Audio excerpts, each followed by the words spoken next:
नमस्कार दोस्तों।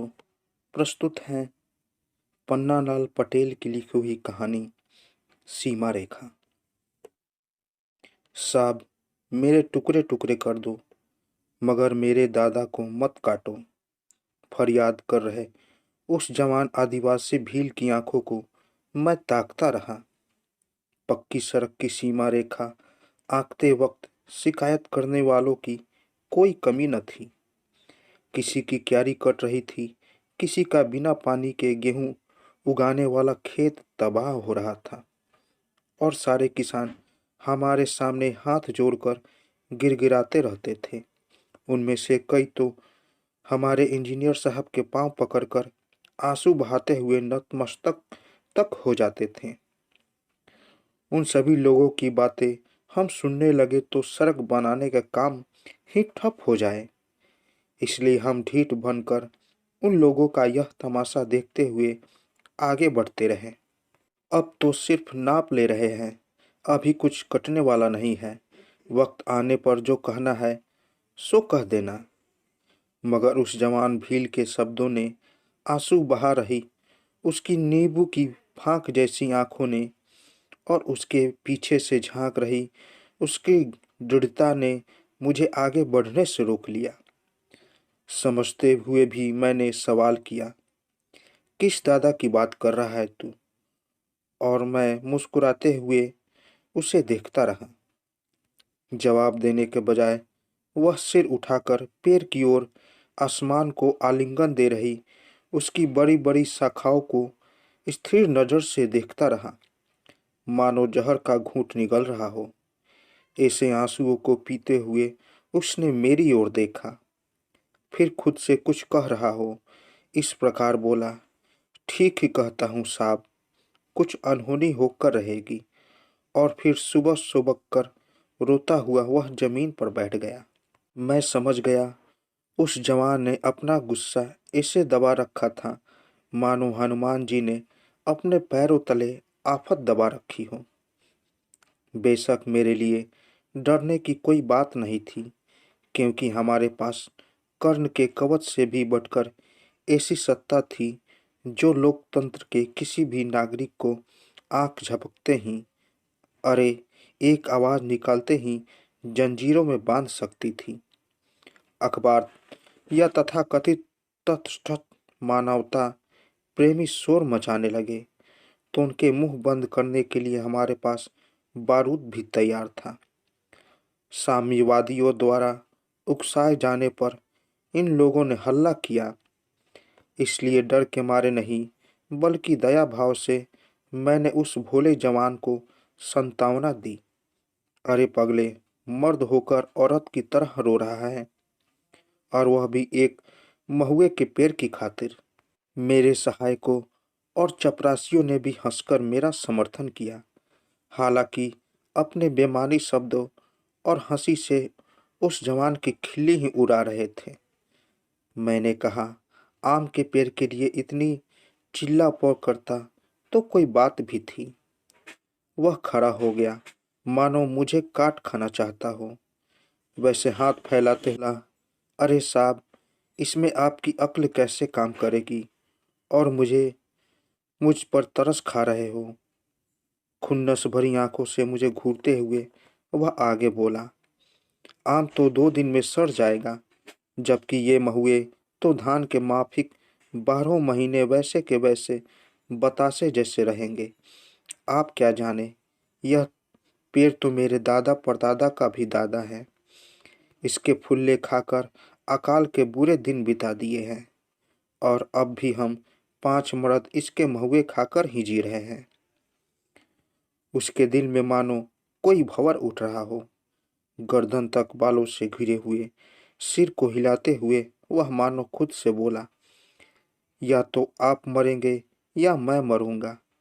यह महुए का पेड़ तो वह अपनी बात पूरी करे इसके पहले ढाल की तरह काम देने वाले मेरे चपरासी और सहायक उस जवान को घेर कर खड़े हो गए। मुझे यकीन था कि पके हुए आम जैसी भुजाओं वाला और नदी के पाट जैसे चौड़े कंधों वाला यह जवान अगर गुस्से में पागल हो गया तो एक बार तो हम सबकी हड्डी पसली तोड़ देगा। लेकिन मैं जानता था कि मदारी के सांप की तरह वह भी शासक वर्ग के आगे लाचार था। उन लोगों को परे हटाकर मैं फिर एक बार उस जवान को समझाने लगा। उस पुराने महुए के पेड़ की हाथी की सूंड जैसी जड़ों पर बैठते हुए मैंने उसे अपने पास बिठाया और कहा, तुम लोग इतना भी नहीं समझते कि यह सड़क तुम्हारे ही भले के लिए बनाई जा रही है। तुम्हारी बैलगाड़ियाँ आसानी से चल सके, कम मेहनत में तुम्हारा माल शहर तक पहुंच जाए। अरे पगले, सरकार को थोड़े ही बाघ का शिकार करना है जो ऐसी सड़कें बनवाए। और गए वे दिन जब आप लोगों के खेत कट जाते थे और जिस पर आप लोगों को ही बेगार में काम करके सड़क बनानी पड़ती थी।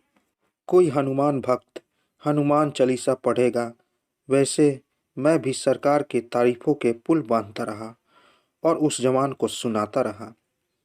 मैं खुद हाथ की बनी हुई खादी पहनने वाला चुस्त कांग्रेसी था। हाँ, इस वक्त तो लोक सेवा के बजाय पेट सेवा और उसकी दलाली के रूप में कांग्रेस की सेवा कर रहा था। कुछ लोगों को यह बात अजीब लगती है, लेकिन वे जानते हैं नहीं कि आप कांग्रेस की सेवा करेंगे तभी वह आपकी और भावी हिंद की सेवा कर सकेगी।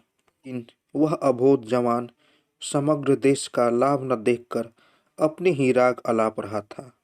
वही एक बात, वह सब ठीक है साहब, मगर यह महुआ कट गया तो हम और मेरे तो 5 छोटे छोटे बच्चे हैं, हम सब खाएंगे क्या? और वह हाथ जोड़कर गिड़गिड़ाने लगा। मेरा खेत ले लो, अरे ये दोनों सांड भी ले लो, मगर आपके पाए लागे मेरी रोटी मत छीनो। उसकी आवाज़ कंपित हो गई। आप सोचते हैं यह सिर्फ पेड़ है, मगर हमारा तो यह दादा है, हमारे सारे कबीले का दादा है साहब। और फिर से अपनी खुन्नस भरी मगर करुण लग रही आंखें उसने मुझ पर टिकाई। वह बोला, यह तो हमारी ऐसी रोटी है जिसे कितना भी खा लो कभी खत्म नहीं होती, मत काटो इसे। फिर से वह हिचकियाँ लेने लगा और मेरी कांग्रेसी चप्पलों के पास लौटने लगा। उसे बाहों से पकड़कर उठाते हुए मैंने वायदा किया, तेरा दुख मैं समझ रहा हूँ, दोपहर के बाद मुझसे मिलना। उसी वक्त मैं इंजीनियर साहब से बात करूँगा। और आधे मील की दूरी पर लगे इंजीनियर श्री साहब के तंबू की ओर कदम बढ़ाते हुए मैंने जोड़ा, अगर मेरे नसीब बुलंद होंगे तो कभी न खत्म होने वाली तेरी यह रोटी सलामत रहेगी। सच पूछा जाए तो उस पेड़ को बचाना कोई मुश्किल काम नहीं था। कोई मील भर के बाद सड़क का मोड़ आने वाला था, तो बजाय उस मोड़ के सड़क को यही टर्न दे देंगे। सांप के तंबू में घुसते ही मैं स्वतः बुदबुदाया। वैसे तो यह कोई बड़ी बात नहीं थी, यदि बड़ी बात हो तो भी 2-5 मील दाएं बाएं कुछ बदल देना तो बड़े इंजीनियर मेरी बात सुन ले। ऐसी स्थिति थी क्योंकि मैं ठहरा हाथ की बुनी हुई खादी पहनने वाला कांग्रेसी, जबकि वे थे अब तक के राजाओं की हुकूमत के आज्ञाकारी कारिंदे। उनका विश्वास था कि कांग्रेस के हाथ को उन्होंने पहचान लिया है और मुझ जैसा सेकंड क्लास कांग्रेसी भी चाहे तो गुलेल में से कंकर उड़ाना न हो वैसी आसानी से उन्हें अपने ओहदे से खदेड़ सकता है। इसलिए आज तक वे हमसे मिलते जुलते बल्कि अनुकूल ही रहते थे। बातों बातों में मैंने वहीं से सड़क को मोड़ देने का सुझाव रखा। जब उन्होंने कारण पूछा तो मैंने एक नाले से बचे रहने के लाभ की बात कही। जैसी कि मुझे उम्मीद थी वैसा मुझे जवाब मिला, ठीक है। लेकिन जैसे ही मैं तंबू से बाहर निकलने लगा तो उनकी हाफ सुनी, सुनो मिस्टर पटेल, एक बात कहनी है। जाने क्यों मेरी समझ में आ गया, चर जैसे मेरा दिल फट गया। तंबू में लौटते हुए मन ही मन मैं बुदबुदाया, जवान, कभी खत्म न होने वाली तेरी रोटी कहीं। हुआ वही। साहब ने पहला ही सवाल यह दागा कि वह पुराना महुए का पेड़ कट जाता है या नए मोड़ के को लेकर बचा रह जाता है। मैंने भी साफ गोई से सारा किस्सा बता दिया। उस भील जवान पर तरस खाने के अलावा मौसम में दिन के 5-5 टोकरे महुए के फल देने वाले उस विशाल पेड़ की मैंने कवि की शैली में प्रशंसा की। साहब कम से कम 15 दिनों तक भोर की मंगल वेला में धरती पर फूलों की कालीन बिछाने वाले उस पेड़ की तो मेरी इस अनपढ़ गद्य कविता पर या किसी और बात पर हंसते हुए साहब बीच में ही बोले, मैं यह सब समझ रहा हूँ मिस्टर पटेल। यह आपसे ज़्यादा मुझे मालूम है कि इन लोगों को 6 महीने धरती जीवित देती है और बाकी 6 महीने महुए के पेड़ उन्हें निभाते हैं। बरसात नहीं तो धरती कभी धोखा भी देती है, जबकि वह पेड़ सूखे में भी फल देते हैं। लेकिन जब आप सब कुछ जानते ही हैं तो बिना कारण और मैंने थोड़ी धौंस भी जमा दी। कांग्रेस का यह उसूल है लोगों की सहायता करना, तब यहाँ तो साहब फिर हंसे और बोले, लोगों की बात में पहले तो मैं कांग्रेस की सहायता कर रहा हूँ। साहब के बोलने में कोई रहस्य छिपा था, यह मेरे ध्यान में आ गया। फिर भी मैं अपनी बात पर अड़ा रहा। बोला, और सब तो ठीक है साहब, पर वह पुराना पेड़ जिसे आपने शायद ध्यान से देखा नहीं, उसकी एक एक शाख कितनी लंबी और विशाल है। लोहे के गार्डर भी कभी थोड़े टेढ़े मेढ़े होंगे, जबकि ये शाखाएं बिल्कुल सीधी। इस बार साहब ठहाका मारकर हंस दिए। बोले, आप तो कांग्रेसी और साथ में कवि भी हैं। आप ही बताइए दोनों का कैसे मेल बैठ सकता है। केवल मैंने नहीं, हमारे साहब ने भी उस पेड़ को ठीक से देखा है, चारों ओर से देखा है। बोलिए, अब भी कुछ कहना चाहेंगे? बात मेरी समझ में नहीं आई। साहब बोलते गए। इस बार उसकी मुद्रा कुछ गंभीर थी। आप जैसा कांग्रेसी मैंने पहली बार देखा है जो इतना भावुक हो। मैं जानता हूँ कि आप उस भील जवान पर तरस खाकर ही उस पेड़ की इतनी तारीफ करने लगे हैं। यही सही है कि सारे इलाके में इतना विशाल पेड़ एक भी नहीं है।